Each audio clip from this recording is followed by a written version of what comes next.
Hola, el video que vas a ver a continuación pertenece a la misión Amor en Medellín, Antioquia, Colombia. Bienvenidos.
Hermana Margarita y hermana Surama.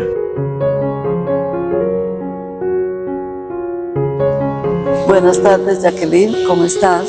Bien, gracias, hermana. Mi nombre es Surama de la Cruz Ortiz Carrasquilla, misionera de la Madre Laura, así como nos llaman, misioneras de la Madre Laura o Lauritas. Pertenezco a la congregación de Misioneras de María Inmaculada y Santa Catalina de Sena, como es el nombre oficial de la congregación, comúnmente llamadas como Lauritas o Misioneras de la Madre Laura. Nos encontramos en este lugar que es el santuario de la primera santa colombiana, de Madre Laura. Al fondo la tenemos, la podemos apreciar aquí al fondo del templo, el templo de la luz, como es el nombre que ella le dejó a este templo, que fue construido por iniciativa de ella en el año de 1942, cuando lo empezó, y lo terminó en el año de 1944. Ella murió en el año de 1949, el 21 de octubre, así es que lo alcanzó a disfrutar 5 años. Hermana, ¿cuál es la misión principal, el objetivo de servicio que tienen en esta comunidad?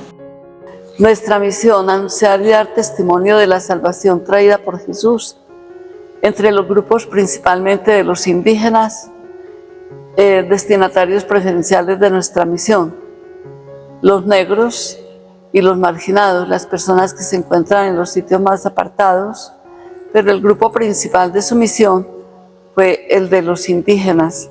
Así es como la Madre Laura junta la misión o inicia su misión en Dabeiba, Antioquia, con los indígenas en Veracatíos, en el año de 1914, para donde sale de aquí de Medellín, hacia esas tierras donde se encuentra con los indígenas, y es allí donde establece la misión, dirigiéndose siempre a toda esa región del Urabá antioqueño, donde ella se internó en las selvas en búsqueda de los indígenas.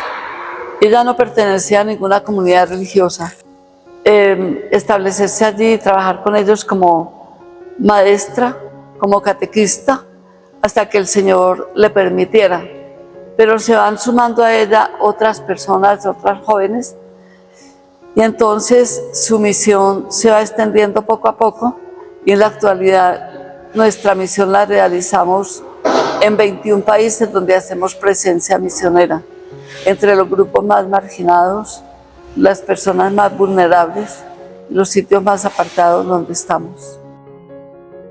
Hermana, ¿en qué ha cambiado la comunidad?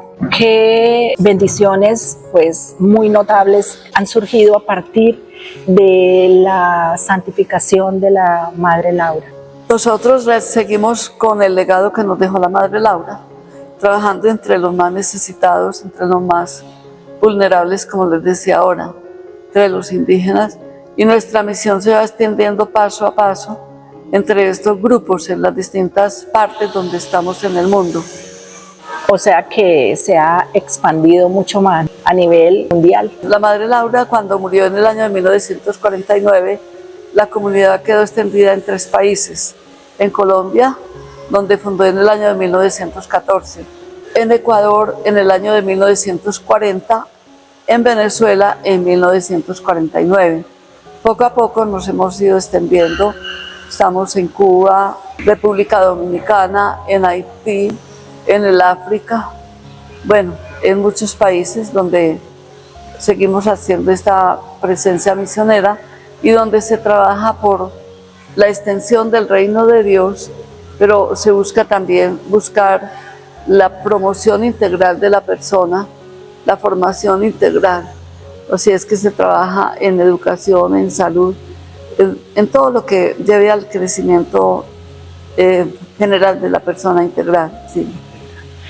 Hermana, ¿cómo es un poco esa misión? A ver, ¿van por las personas y las traen a algún lugar, a las comunidades, a los sitios, o ellos llegan solos, o digamos, son como casas, conventos, instituciones donde los acogen permanentemente o van y vienen? ¿Cómo es, hermana? No, nosotros no estamos yendo, como dicen, a la misión. Sí. Nosotros vivimos en la misión, vivimos en estado de misión. Sí. La comunidad se encuentra establecida, ubicada en esos sitios, ahí se trabaja con la gente. Y de allí, claro está, porque en cada región hay grupos que están todavía más metidos en la selva, más metidos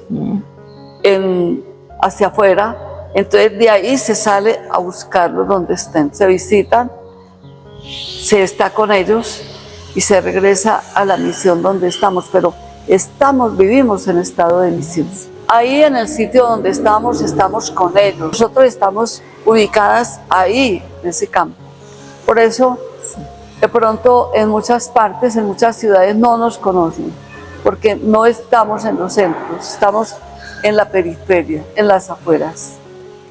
Aquí en estas instalaciones donde estamos, ¿hay, digamos, hospedaje o vivienda de hermanas religiosas solamente? Claro, aquí tenemos unas 8 comunidades en este punto, tenemos 8 comunidades, sí. Cada comunidad tiene su función específica. Estamos en la casa provincial en este sitio, la casa del santuario que se dedica a todo lo relacionado con los peregrinos que llegan, la casa central de las hermanas donde llegan las hermanas de las misiones a diligencias de salud, de trabajo, de educación, a sus vacaciones, a preparar sus documentos para viajar al exterior a otros países. Está la casa de enfermería, la casa de las hermanas mayores, está la casa de formación del noviciado, donde están las jóvenes que se preparan para la misión. Hay un albergue indígena donde llegan algunos indígenas remitidos por las hermanas de las misiones. Allí están ellos mientras se les atienda en lo que necesitan, como es problemas de salud. Hay otros que están estudiando allí y bueno, es la misión lo que realizamos acá. Y también se atiende a los indígenas que están, digamos que llegan y que están fuera en la ciudad, como es notable ahora en muchas partes, muchos centros, que los indígenas vienen o desplazados o están por ahí porque se han venido. Hermana, la providencia evidentemente sostiene esta obra, ¿no? Tan maravillosa, tan grande. ¿La apadrinan personas de buen corazón? Si alguien quisiera apadrinar para que sepan qué paso a seguir o cómo poder... Toda ayuda es bienvenida porque bastante se necesita. Nosotros nos sostenemos de nuestro trabajo como nos dejó dicho la Madre Laura, con lo mismo que nosotros trabajamos. Pero ya para sostener la misión se hace difícil, así es que recibimos cualquier ayuda que nos quieran brindar, es bienvenida, y que el Señor, pues a estas personas generosas, que el Señor les triplique o les cuatriplique, bueno, lo que quieran dar para la misión. Hermana Surama, ahora vamos a hablar un poquitico de su vida. Quiero saber cómo empezó esta vocación, hace cuántos años está al servicio de esta comunidad. Bueno, en la comunidad yo llevo 57 años y medio. Entré porque la misión me llamaba la atención, la Madre Laura me cautivó con su forma de trabajo, con la entrega de las hermanas, conocí a algunas hermanas, pero propiamente a la congregación llegué por motivación a través de las hermanas salesianas con quienes yo estudiaba en esa época. Entonces fue como llegué a la misión, aquí recibí la formación para continuar ya mi trabajo y seguir realizándome como mujer y como misionera de la Madre Laura. En distintas partes donde he estado, no he trabajado fuera de Colombia, sí he salido fuera de Colombia a otros trabajos, pero he trabajado, mi misión la he realizado en varias partes de Colombia. Los pilares fundamentales del servicio que tienen aquí. Pues primero la santificación personal, dar a conocer, digamos, el reino de Dios. La Madre decía, nuestra misión es anunciar y dar testimonio de la salvación traída por Jesús entre los indígenas, destinatarios preferenciales de la misión, los negros y los marginados, como decía ahorita. La palabra en donde la Madre Laura, digamos, de donde ella extrae como la espiritualidad y toda su filosofía es de la quinta palabra de Jesús en la cruz, sitio, que en todas partes te vas a encontrar, que dice sitio, sí, pero se pronuncia sitio, quiere decir tengo sed de paz, de justicia, de amor. Esa es la sed de Jesús, sí. Pero la sed de Laura y la sed de nosotros, sed de que ese nombre sea conocido y amado por todos, y de darlo a conocer a todas partes, a todas personas con quien trabajamos. Y que todos estamos llamados a saciar esa sed, no solamente nosotros como misioneras lauritas, sino cualquier persona. A mí me llama la atención una vez con una niñita que vino aquí de un colegio, una niña de segundo primaria, hablándoles de esa palabra sitio, yo les decía, ¿ustedes cómo pueden saciar la sed de Jesús? Y una chiquitina levanta el dedito, me dice, ¿yo puedo decirle? Y yo, claro que sí. Y me dice, yo, siendo buena estudiante y llevando a cabo el reglamento de mi colegio, cumpliendo con todo lo que me pide el reglamento del colegio. Me pareció una respuesta genial de una criatura de segundo primaria. Hermoso. Sí. Sabemos que cuando buscamos el bien común, ¿cierto? Cuando hacemos las cosas bien y por amor a Dios, pues es estar como en línea con el Señor, con lo que Él nos pide, con el amor de Él y con los principios y con todo, porque eso encierra todo. A veces es sencillo y lo volvemos complicado, ¿no? Sé que todos estamos llamados a ser misioneros y el objetivo de Corazón Misionero, un llamado a servir, es mostrar que las misiones son posibles desde cualquier rol y estado de vida de las personas. Un bombero, un ingeniero, una hermana religiosa, un sacerdote, un estudiante de universidad, un ama de casa. Desde cualquier instancia podemos nosotros hacer servicio misionero. Hermana, ¿qué les diría a esas personas que siempre han tenido como ese llamado, ¿no? Pero no han dado ese primer paso porque pues dicen que no saben cómo hacerlo? ¿Qué sería como lo primero que las personas podrían hacer para poder lograr servir misionalmente en nombre de Jesús, de María, del cielo entero? De hecho, nosotros tenemos en la congregación de misioneras lo que llamamos la familia Laurita. ¿Quiénes integran la familia Laurita?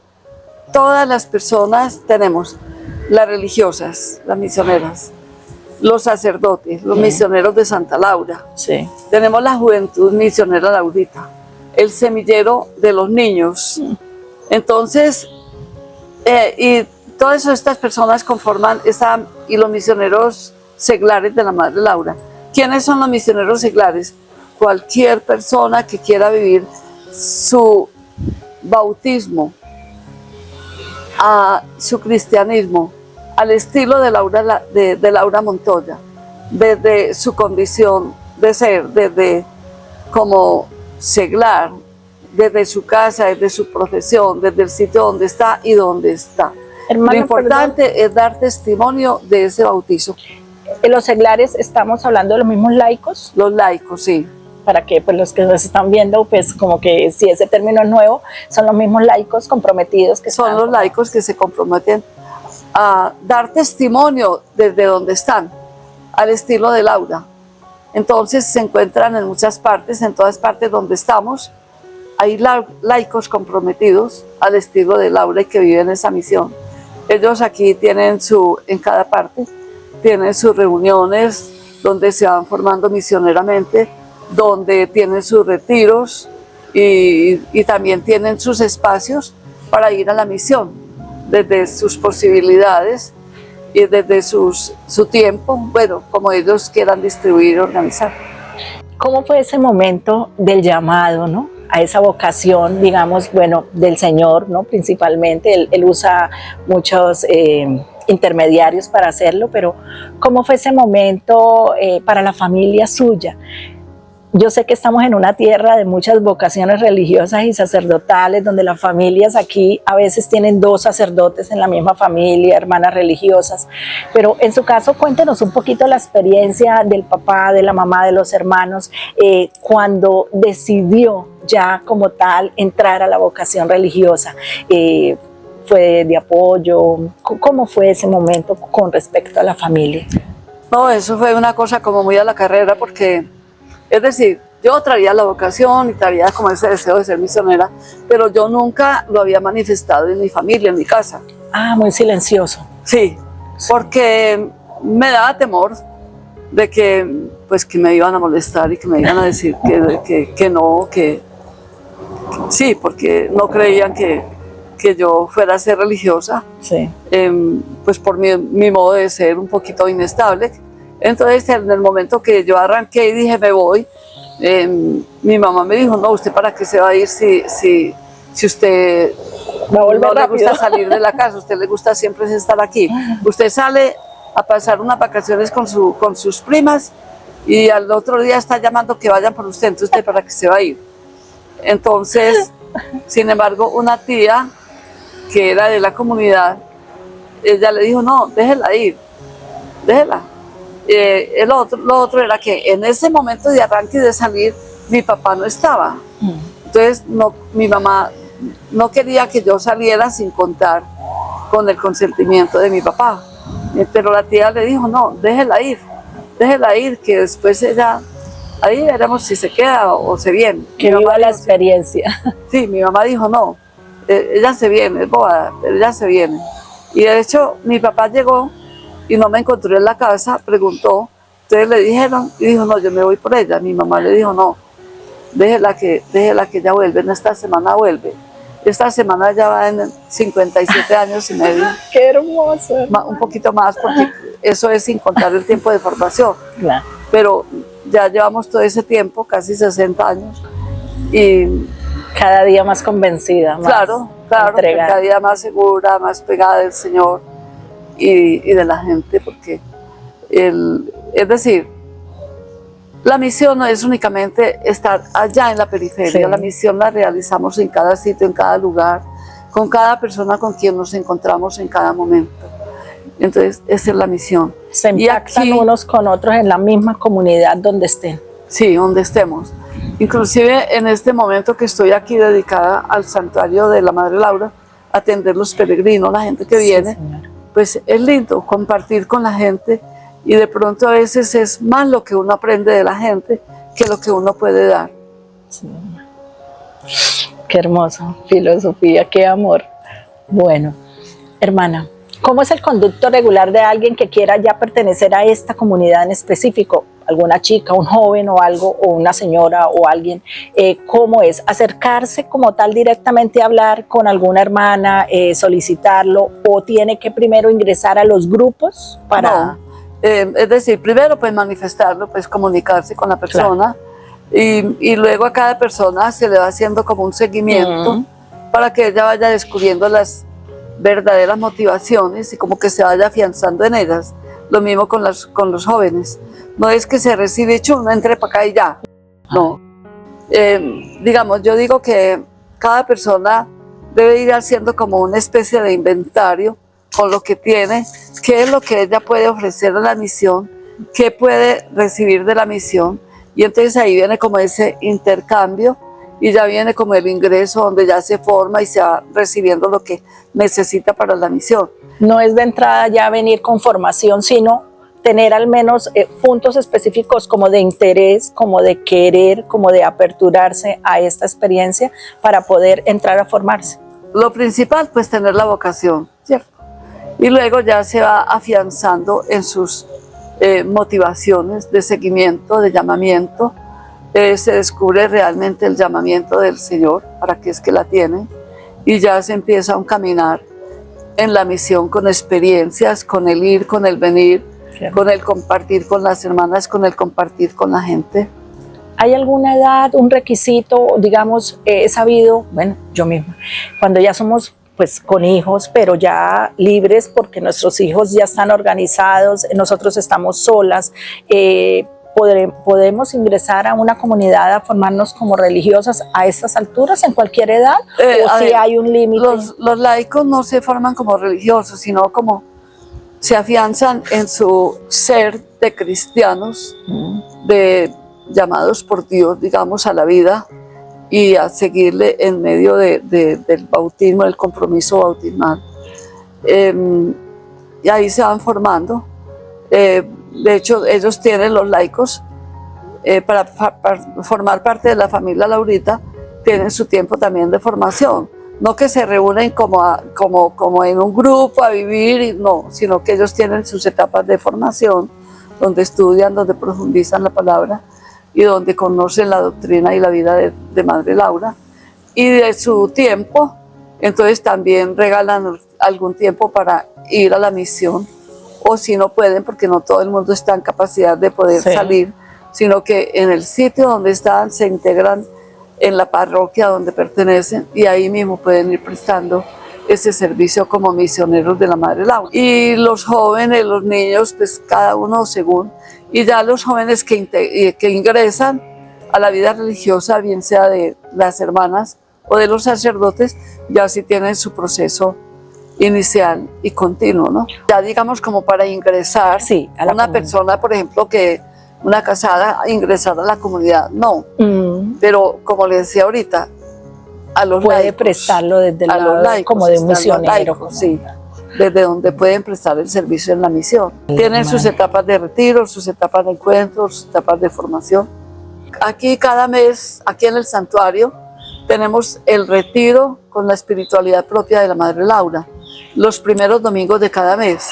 Precisamente ahorita, pasado mañana, tenemos el retiro de abril, que nos prepara pues para la Semana Santa y para toda esta vivencia pascual, esta etapa y este tiempo tan bonito, este tiempo de gracia. En Cuaresma. Entonces tienen el retiro ahorita de los laicos, las personas que quieran, no es únicamente los que pertenezcan al grupo de la Madre Laura, sino cualquier persona que quiera sacar ese día para encontrarse consigo mismo y con el Señor. Está ese día de 8 de la mañana a 3 de la tarde. Un solo día. Sí, cada mes. Cada mes. También hay un retiro programado de tres días en mayo y hacia fines de octubre o comienzos de noviembre.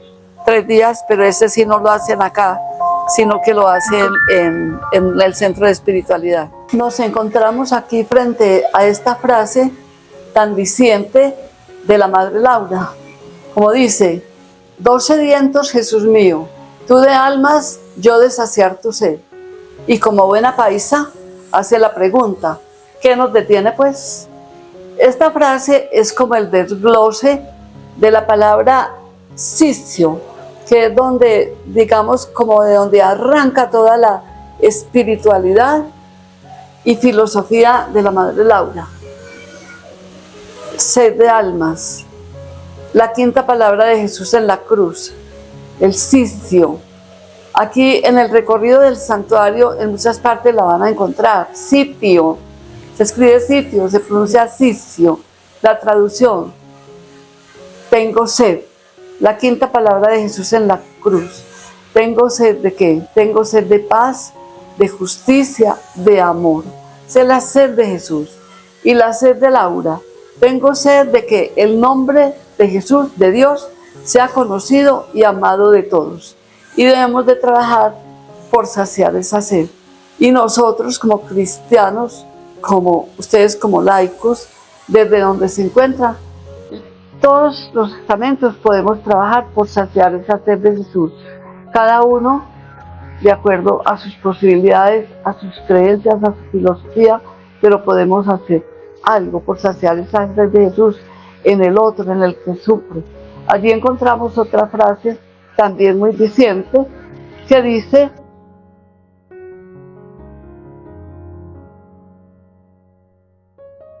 Dios mío, ¿cómo te conmueven los gemidos de los pobres que nosotros oímos con tanta indiferencia? Es una frase muy diciente, y que el pobre no es únicamente el que carece de lo material, como vemos allí. Hay ricos, hay gente que lo tiene todo, pero carece de muchas cosas, inclusive a veces de lo esencial, de sentirse persona, de sentirse hijo de Dios. Creen que con el tener y el poder lo tienen todo, y están equivocados. Hay que trabajar por el bien común, por ser todos constructores de una sociedad viva, una sociedad que nos lleve a Dios, una sociedad que nos lleve a la trascendencia. Y Madre Laura, estas frases que encontramos acá en este corredor son sacadas de los escritos de la Madre Laura, porque la Madre Laura tiene varias facetas en su vida. Primero, la Madre Laura como mujer, como maestra, casi toda su vida se desempeñó como maestra, como fundadora, como misionera, como escritora, como mística.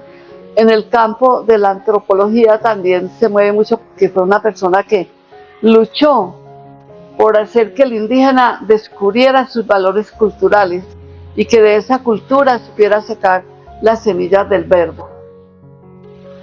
En el campo de los medios de comunicación, son cosas como muy actualizadas para la época de ella, pero ella también en la selva, desde allá, ella fundó una imprenta en Santa Fe de Antioquia en el año de 1927, con el fin de que las hermanas supieran y los indígenas aprendieran un arte. Y desde allí se daba a conocer todo lo que ellas realizaban en la misión, en los sitios donde estaban. Entonces, como ven, es una mujer polifacética que tiene para todo hay. Aquí han venido personas que me dicen: yo quiero que me hable de esa señora Laura, quiero que me hable algo de ella, que me diga algo de ella, pero no me hable nada de religión porque yo no creo en nada, yo soy ateo. Así me dijo un joven una vez. Y le dije yo, bueno, pero no me hable de religión. Y yo, tranquilo, pero yo quiero saber quién es esa señora Laura. Y yo, la primera santa colombiana, una mujer que entregó su vida por los demás, se dio a Dios en los demás. Entonces hablamos bastante rato. Después me dijo: tan bueno que hablé con usted y no me mencionó nada de religión. Y le digo: todo lo que hablamos fue sobre Dios, que no te menté la palabra de Dios, pero todo lo que hablamos fue de Dios. Hermana, lo más hermoso pues para mí, que me llama como primero a conocer más de fondo la Santa Madre Laura, es que es una santa actual para nosotros, no es una desconocida, no es una santa que nadie vio, no es una santa que nadie acompañó, no es una santa que nadie pues la vio, digamos, crecer en la fe, en toda su obra, sino que es actual, que hay personas todavía en este mundo que compartieron con ella, que recorrieron el camino con ella y que están pues como vigentes, y eso hace que nosotros en la fe pues podamos acercarnos con una confianza de que es verdad, de que existió, de que es real toda su obra. Sí, porque todavía, es decir, la Madre Laura murió hace 75 años, entonces todavía encontramos personas que la conocieron. Aquí al santuario de pronto vienen algunas personas que tienen 80, 80 y pico de años y la conocieron, claro que ellos eran pequeños, pero tienen ese recuerdo vivo de ella. Entre las hermanas todavía hay hermanas que la conocieron, y como decía, es una persona que se adelantó en muchas cosas a los tiempos. Porque, por ejemplo, en el año de 1914, la Madre Laura estaba pidiendo permiso a Roma para que las hermanas pudieran distribuir la Eucaristía, que apenas se concedió ese permiso a las religiosas en el año del 1964, 64, 67, por ahí más o menos, después del Concilio Vaticano. Sin embargo, ella estaba pidiendo ese permiso desde, imagínense, desde ese año, en 1914. Sí. Y así, hay muchas cosas que ella se fue adelantando a los tiempos. En la educación, ella en esa época pretendía poder educar, tener su escuela dentro del bohío, la casa del indígena, porque ella decía, los estudiantes no son únicamente los 20 o 30 muchachitos entre cuatro paredes en un aula de clase. Los que forman parte de esa escuela son todos los que viven en un tambo, en una casa indígena. Todos entran a formar parte de esa educación, de esa enseñanza. Fue muy querida por todos los indígenas y fue como una relación mutua de aprendizaje, yo creo que de ambas partes, y pues por eso es que pues se fortaleció pues tanto esa obra. ¿En qué momento fue el primer contacto con indígenas específicamente para que la comunidad más significativa de la obra de la Santa Madre Laura sean los indígenas? A ver, el deseo de ella, cuando ella tuvo conocimiento de los indígenas, que ella supo que los indígenas existían en la selva, que no conocían a Dios, que no se sentían creados a imagen y semejanza de Dios, ese desconocimiento que ellos tenían de ese ser supremo, eso es lo que la lleva a ella como a tener como ese deseo de ir allá, de ir a la selva. Pero ella buscó en otras partes quienes se encargaran de eso, porque su vocación no era de irse para la selva inicialmente, sino de hacerse carmelita, o sea, religiosa de clausura. Pero sufría mucho por los indígenas, era como una llaga que les laceraba el alma, el saber que Dios no era conocido entre ellos, y que en esa época, inclusive la sociedad dudaba que si los indígenas eran personas como nosotros. Ellos mismos decían, nosotros no es como blanco, nosotros no es racional, nosotros no es como persona. Y la Madre Laura para enseñarles que ellos sí eran como personas. Entonces ella llamó por todas partes, movió por todos los lados a ver quién quería ir a hacer algún trabajo con los indígenas, pero en ninguna parte le respondieron positivamente. Hasta que ya le resultó el puesto en el Carmelo, entonces ya ella le contó al obispo que estaba en la época, entonces, y a quien ella le comentaba todo, entonces ella le dijo, ya me resultó el espacio en el Carmelo, entonces ya me voy. Él le dijo, yo no me la imagino a usted encerrada en un claustro, pensando allá que los indígenas están sin conocer a Dios, sin saber que son hijos de Dios, y esa tarea es como suya. Entonces ella como que descargó, pensó que sí era de ella, entonces ella empezó a organizar para ir a la misión, para ir, pero no nunca como religiosa. Ella no pensó ir a fundar como religiosa, sino simplemente ir como maestra y como catequista. enseñarles hasta que Dios le permitiera. Pero estando allá ya se fueron sumando otras jóvenes que querían sumarse a esa labor, a esa tarea. Entonces fue como fue surgiendo la comunidad. Entonces ya presentándole, hablando esto con el obispo les dijo: perfeccionen las normas que ustedes tienen para trabajar como personas, como grupo, y se conforman como una comunidad religiosa. Si ellas lo hablaron, estuvieron de acuerdo.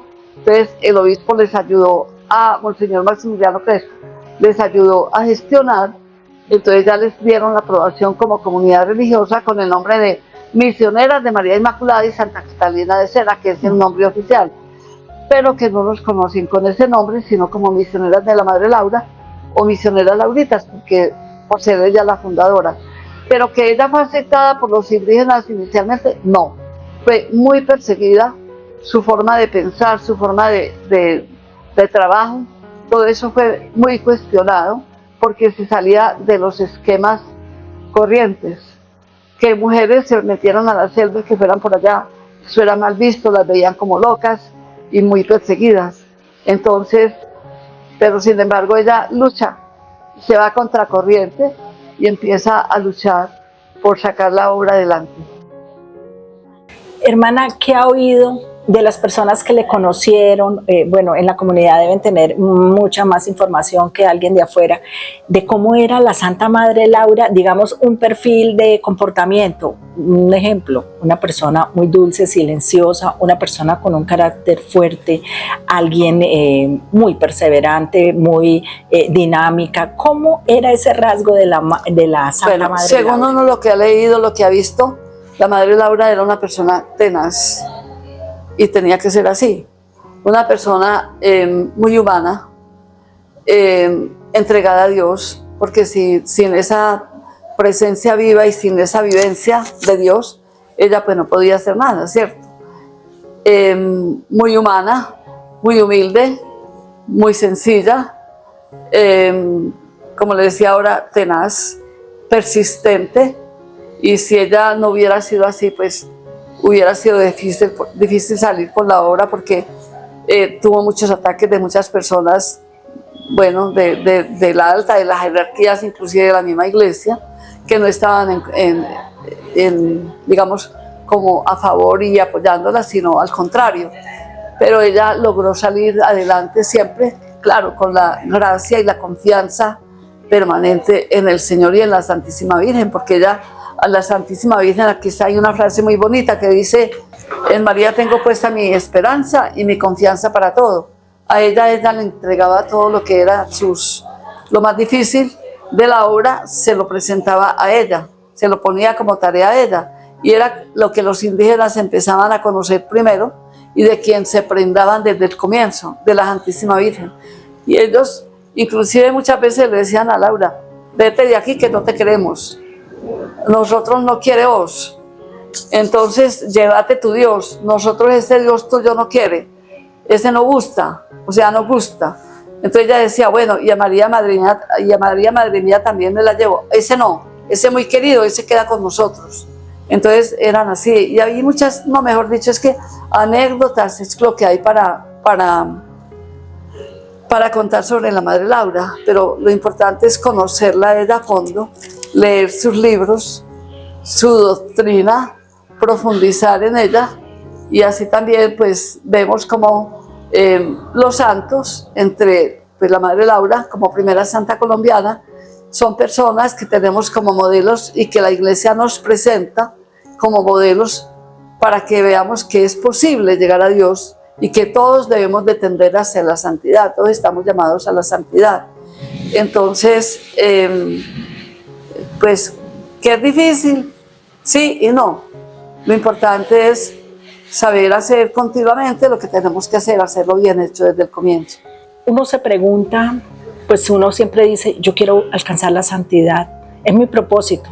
Es difícil, sí, pero qué extraordinario hay que hacer, hermana, para uno poder entrar como en una línea de esas. Por lo menos la Santa Madre Laura fue una mujer trabajadora, comprometida, aguerrida, tenaz.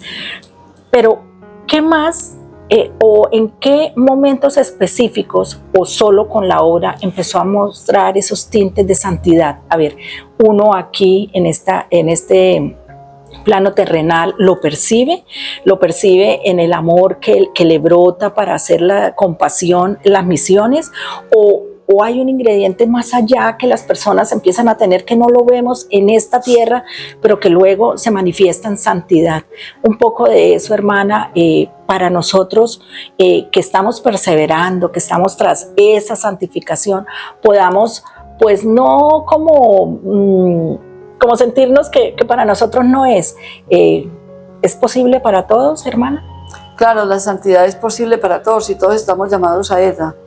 Y pues no es como tan difícil, pero es decir, como decía ahorita, lo importante es hacer sencillamente lo que tenemos que hacer a cada momento, desde el sitio donde estemos. Y a cada persona el Señor la empieza como a preparar desde niña, desde pequeño, nos empieza a preparar en ese camino. El asunto está en que nosotros nos dejemos guiar y nos dejemos llevar. La vida de la Madre Laura fue un poco difícil desde su comienzo, porque en búsqueda de mejor vida, sus papás se fueron para Jericó. De aquí de Medellín se fueron a Jericó. En Jericó, donde se establecieron y donde nació Laura, allá todo iba muy bien hasta que cuando Laura tenía 2 años, era la época de guerras entre partidos y tanta discordia y tanta cosa que había. Entonces Laura tenía 2 años y mataron al papá.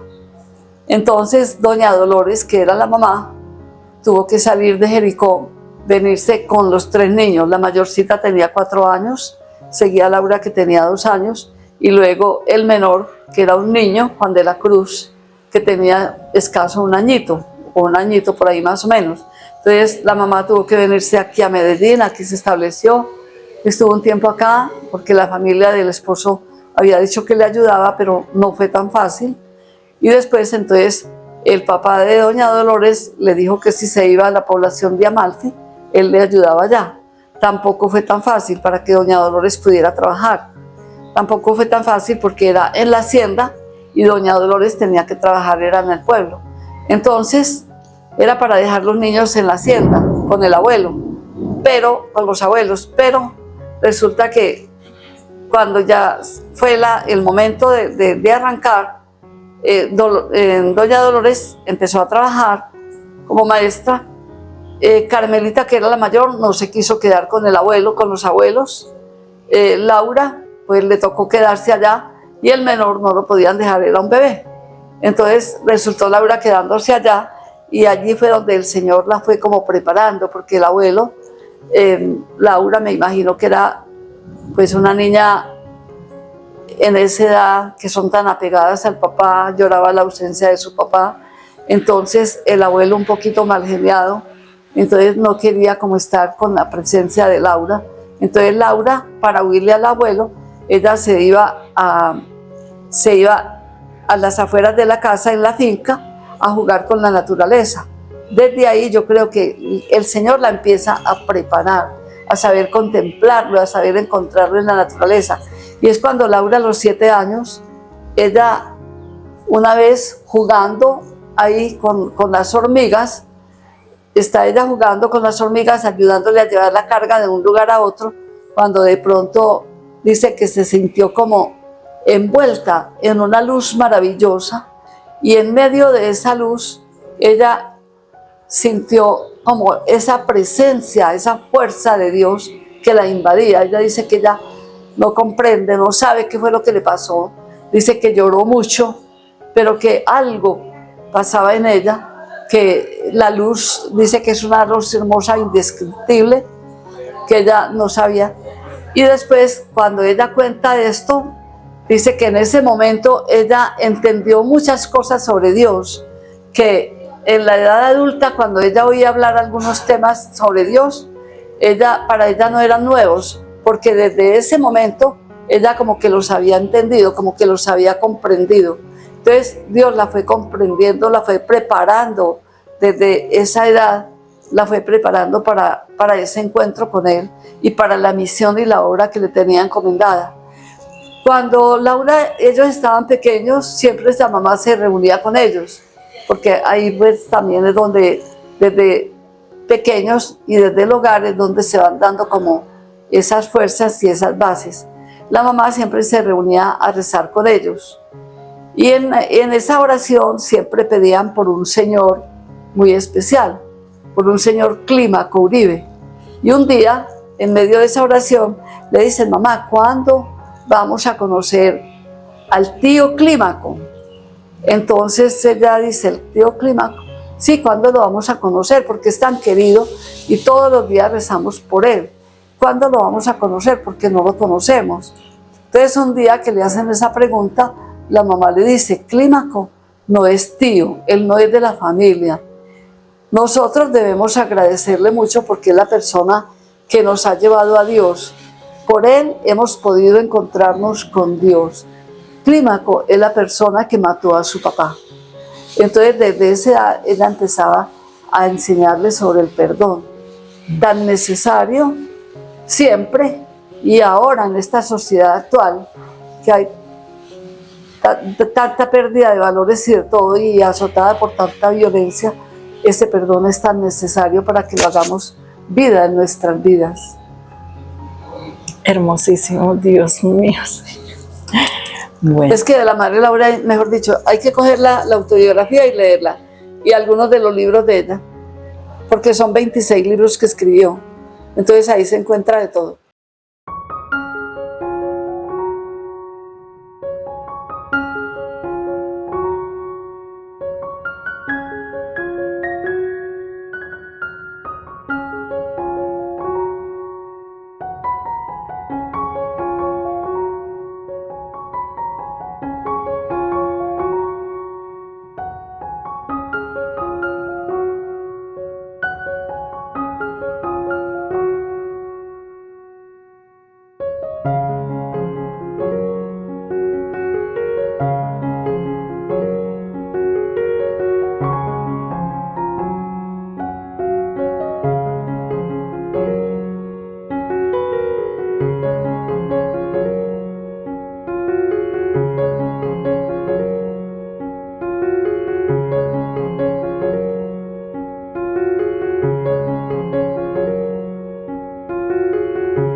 Pues aquí estamos entrando al sitio donde está la habitación de la Madre Laura y donde ella pasó los últimos tiempos de su enfermedad, los últimos meses, y finalmente donde murió, le entregó su alma al Señor. Aquí tenemos este mosaico de ella, hecho por un maestro ecuatoriano en Riobamba, Ecuador. Y allí tenemos el mosaico también de la hermana Isabel Tejada Cuartas, que también está en proceso de canonización, hecho también por el mismo artista de Riobamba.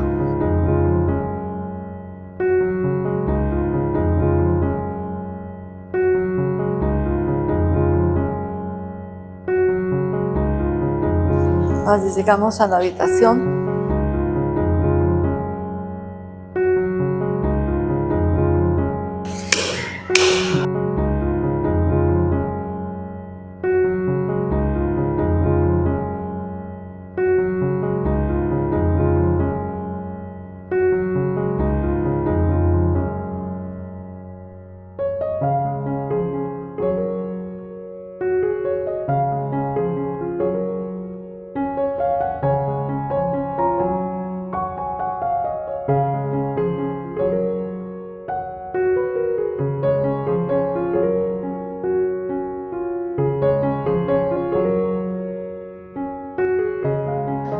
Fue muy precaria por tantos climas tan horribles, tantas malarias, tantos climas de selva.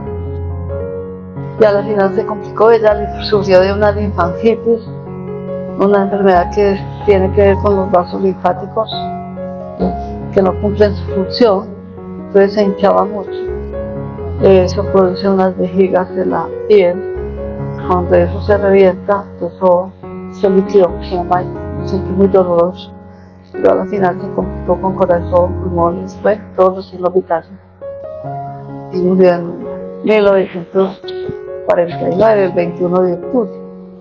En este lugar fue donde la Madre Laura entregó su alma al Señor.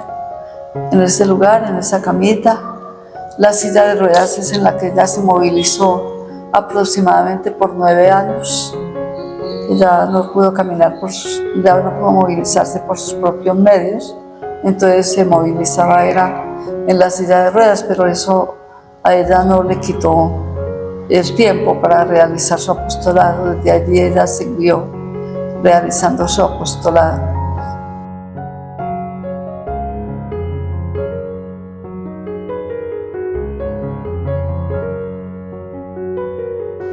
Esta era la habitación real donde ella permaneció. Aquí fue donde le adaptaron el último tiempo de su enfermedad.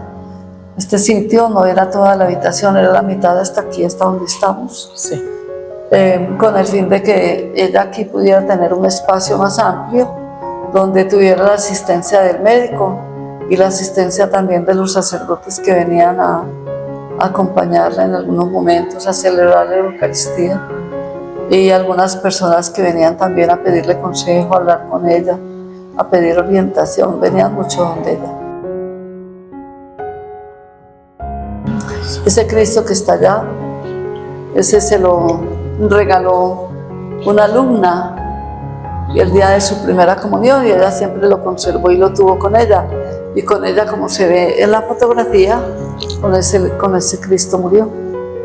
Y ahí en la pintura pues también. ¿Cómo me cambió de color?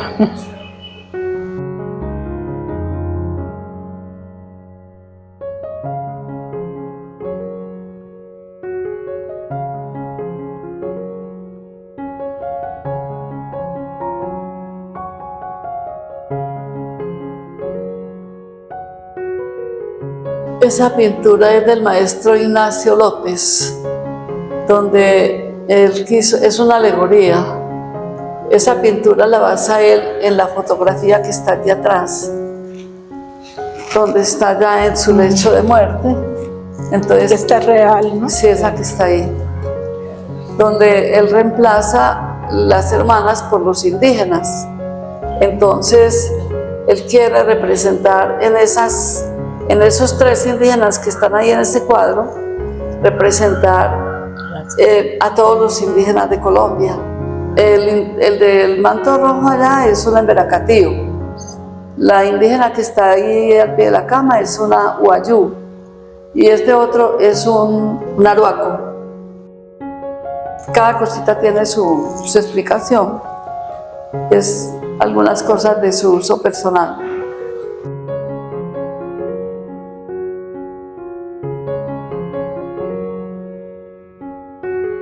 La oración.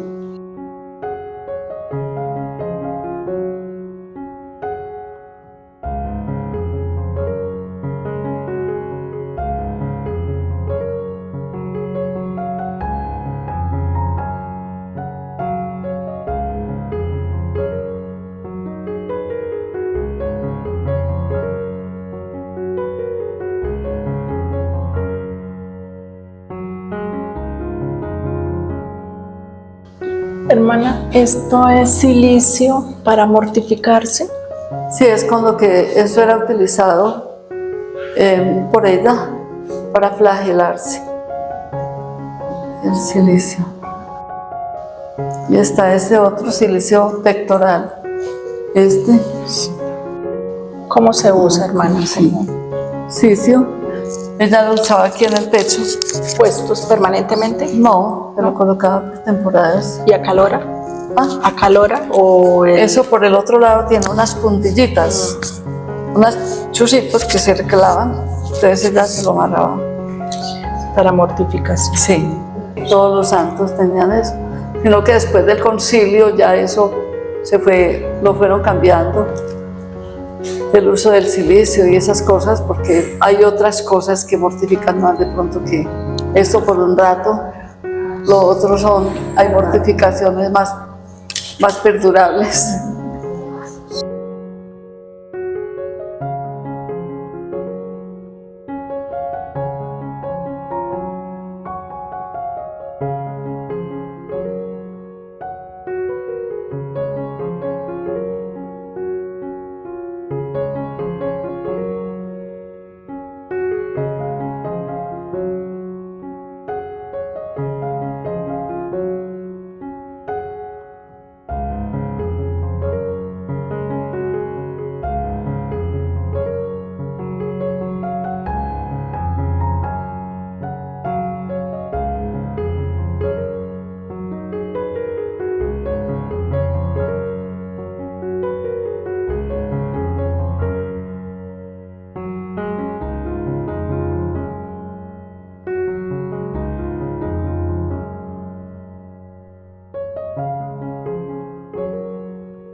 Hay una frase muy linda que dice: destrúyeme, Señor, y sobre mis ruinas levanto un monumento para tu gloria.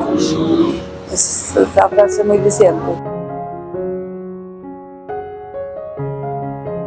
Gracias a Dios y a la Congregación de Misioneras de María Inmaculada y Santa Catalina de Siena, quiero destacar la hospitalidad de la hermana Surama, quien fue nuestra guía maravillosa en este recorrido de aprendizaje, profundizando en la vida y obras de Madre Laura, acercándonos un poco más a cada detalle, a esas misiones, servicios y entrega de amor, momentos únicos de una mujer que entregó su vida por los demás y se dio a Dios en los demás.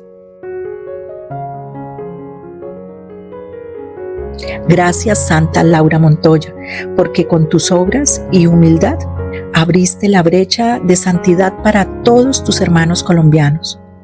Para Corazón Misionero y principalmente para mí, fue una bendición muy hermosa conocer el santuario de nuestra primera santa colombiana. Quiero invitar a todos los colombianos y a todas las personas que, aunque se encuentren lejos en otros países, vale la pena ganar esta bendición de venir personalmente a conocer la vida, obras y este santuario hermoso de nuestra primera santa colombiana. Invitadísimos todos a Medellín, Colombia, donde se encuentra ubicada esta hermosa congregación, las hermanas Lauritas. Dios les bendiga. Hermana Surama, Corazón Misionero quiere agradecerle su hospitalidad, su guía, toda su enseñanza tan maravillosa en este recorrido. Esperamos volver pronto y muchísimas gracias, hermana. Bueno, para nosotros, en nombre de la comunidad, le damos el agradecimiento a Jacqueline por haber estado acá y que no sea la primera y la última vez, sino que sigan viniendo y que por este medio, digamos, que pueda difundir el deseo de conocer a la primera santa colombiana, su vida, su obra, leerla, conocer su doctrina, sobre todo que sea una santa que por su ejemplo, por sus virtudes, nos lleve también en ese camino de la santidad, nos acompañe siempre. Y todos están muy invitados a venir en algún momento a visitar el santuario. Son muchas las personas que vienen no solamente de Colombia, de los distintos puntos y departamentos de Colombia, sino del exterior también vienen muchas personas a conocer la vida y obra de Santa Laura. Así que bienvenidos cuando quieran venir. El horario siempre es para las visitas de 8 a 9 todos los días y de 2 a 5 de la tarde. Así que bienvenidos y los esperamos acá. Gracias, hermana. Dios me la siga bendiciendo. Volveré, hermana. Claro.